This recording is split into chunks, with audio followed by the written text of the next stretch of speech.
अस्सलाम वालेकुम। आप देख रहे हैं के न्यूज एसटी। मैं हूं हारिस अली शाह गिलानी। चलते हैं आज की अहम खबरों की तरफ।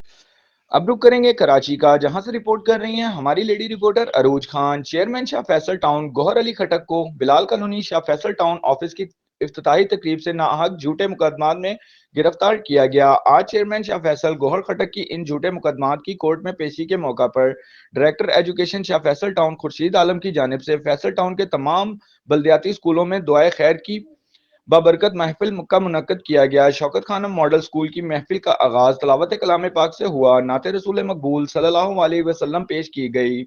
उस्तादा कराम व तलबा व तालिबात ने आयत करीमा का वेद किया। चेयरमैन शाह फैसल टाउन गौहर अली खटक की नाहक झूठे मुकदमात में बाइज्जत रिहाई के लिए दुआएं की गई। शाह फैसल टाउन के अफसरान, उस्तादा कराम, तलबा व तालिबात की बड़ी तादाद ने इस महफिल में शिरकत की और बच्चों, बड़ों, बुजुर्गों ने एक ही मुतालबा किया कि गौहर खटक को फौरी रिहा किया जाए।